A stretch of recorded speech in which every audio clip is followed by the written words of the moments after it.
Lalu bagaimana dengan klub besar yang ada di Malang, Arema FC? Arema FC menyetujui hasil rapat PSSI yang mengusulkan Liga 1 bergulir kembali Oktober 2020. Tidak ada degradasi, 2 tim Liga 2 promosi ke Liga 1 2021 dan Liga berpusat di Jawa. Namun Arema FC mempertanyakan keputusan PSSI akan nasib gaji pemain dan pelatih. Arema FC menilai dimulainya kembali Liga 1 pada Oktober 2020 dan berakhir hingga Februari 2020 menguntungkan tim nasional.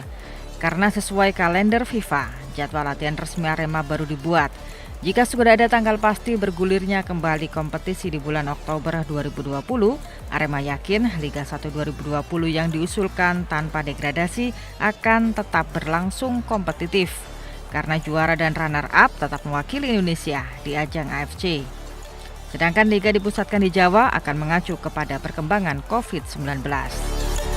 Informal sudah, informal lokal saya sudah, asing saya lewat agent sudah.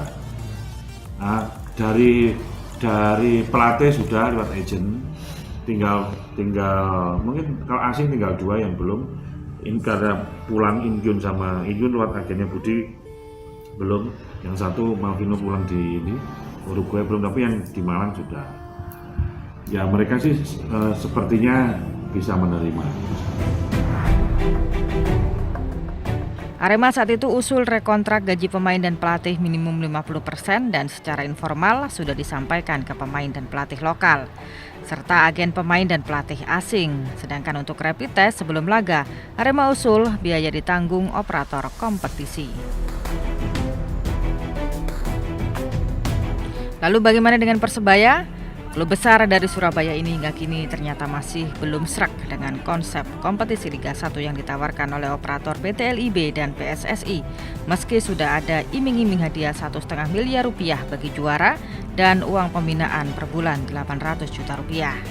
PSSI juga menyatakan membebaskan biaya rapid test dan swab test terhadap pelaku sepak bola selama kompetisi per 2 minggu sekali.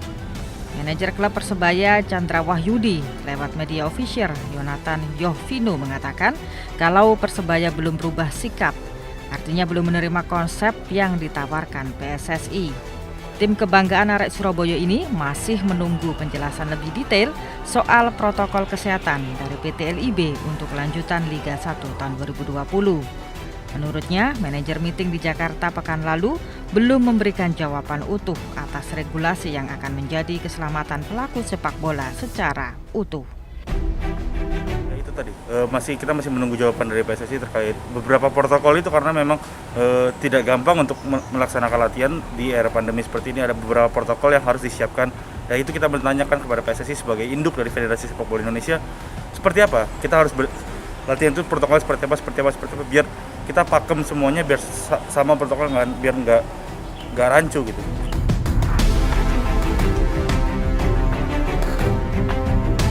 Penjelasan pada saat meeting itu masih bersifat umum. PT LIB belum memberikan gambaran yang lebih jelas terkait hal-hal teknis yang kemungkinan terjadi di lapangan. Di antaranya bagaimana penerapan protokol kesehatan bagi klub selama masa persiapan atau latihan sebelum memasuki kompetisi.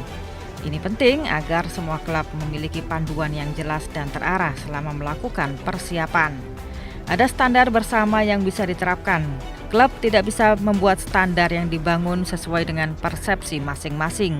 Dengan begitu, ketika memasuki kompetisi, tidak perlu lagi ada kekhawatiran terkait paparan COVID-19. Perlu juga dijelaskan mitigasi atau penanganan yang harus dilakukan oleh klub, LIB maupun pihak lain yang terkait bila ada pemain ataupun ofisial yang hasil swab testnya positif. Klub harus mendapatkan gambaran detail agar tidak gagap bila kejadian yang tidak diinginkan ini terjadi.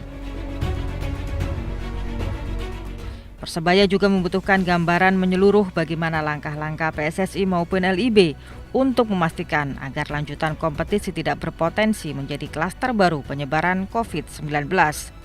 Ini terkait dengan pertandingan-pertandingan yang berpotensi terjadi pengumpulan massa di lokasi pertandingan maupun tempat-tempat umum.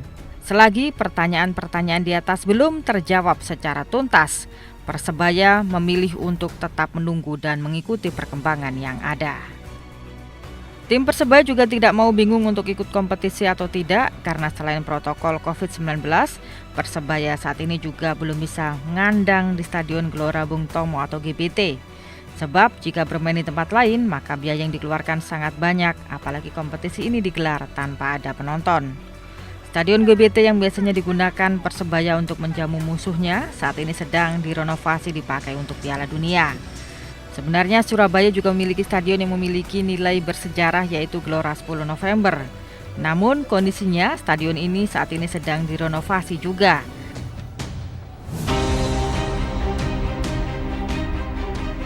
Salah satunya yang bisa dipakai adalah Stadion Gelora Delta Sidoarjo. Stadion yang menjadi home base Deltras dan Persida ini didukung oleh polisi dan bonek jika Persebaya ingin menggunakan stadion milik Pemkab Sidoarjo ini. Sementara Ketua Panitia Pelaksana Surabaya Liga 1, Wisnu Sakti Buwana menilai bahwa pihaknya akan mengusahakan jika ada permohonan, Persebaya tetap bisa bermain di Stadion Gelora 10 November karena pada bulan Oktober 2020 kemungkinan perbaikan di stadion sudah selesai dilakukan. Kita usahakan bisa, makanya nanti saya harus berkoordinasi dengan Dispora juga untuk persiapan lapangan Tambak Sari kalau memang Persebaya memutuskan untuk ikut kompetisi.